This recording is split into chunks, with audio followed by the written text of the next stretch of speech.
Good morning. সেই সাথে অনেক অনেক ভালোবাসা ও বড়দের প্রণাম জানিয়ে আজকের ব্লগটি শুরু করলাম। আশা করছি ঈশ্বরী কৃপায় তোমরা যে যেখানে আছো ভালো আছো, সুস্থ আছো। তাহলে চলো এবার ব্লগটাই শুরু করি, আর একটু হাসি দিয়ে ব্লগটা দেখতে শুরু করো।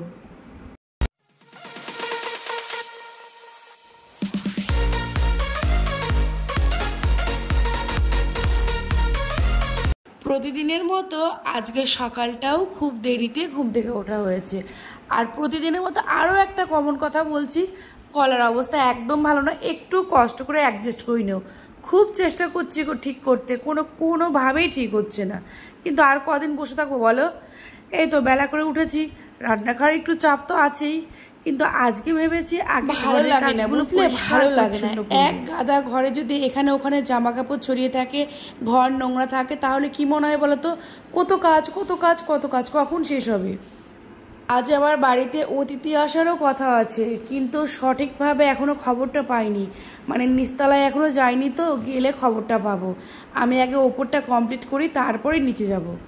ইদানিং আমি ভিডিও এডিট করছি, কিন্তু কোনো রকম ব্যাকগ্রাউন্ড সাউন্ড দিচ্ছি না, ফিল্টার দিচ্ছি না।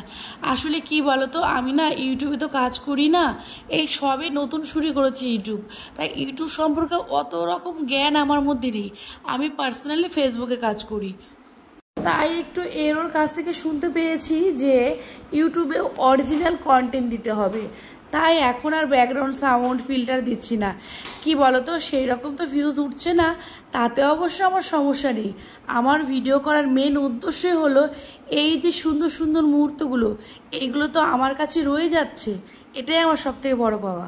আর আজকের ভিডিওটা আমি রাত 2টোর সময় এডিটিং করছি। কি বলো তো, সময় পেয়েছি, কিন্তু আজকে রাতে কিছুতেই ঘুম আসছে না, দুপুরে ঘুমিয়েছি, আর ওপরে আবার মেয়ের সর্দি লেগে গলাটা এত ব্যথা, ওরও ঘুম আসছে না।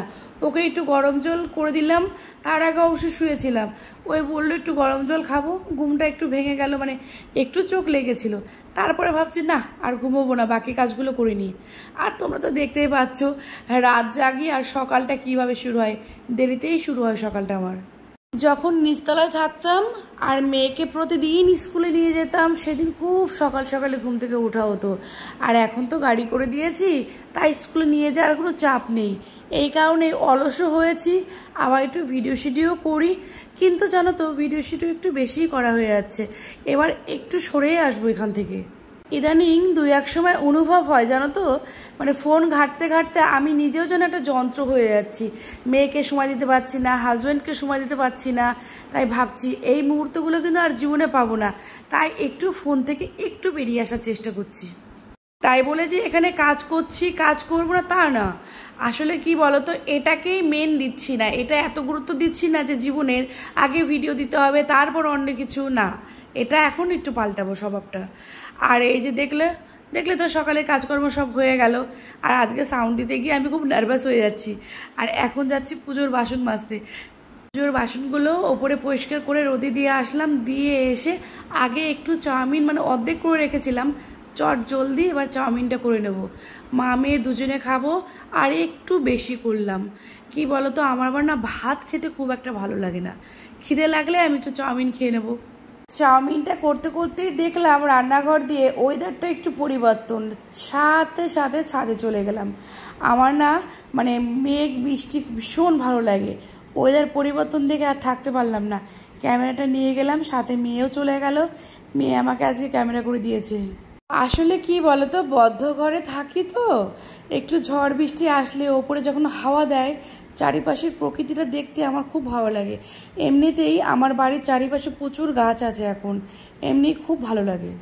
এই দেখো হাওয়া দিতে শুরু করে দিয়েছে, এখনই ঝড় উঠে আসবে, ঝড় না ওই একটু বৃষ্টি হবে।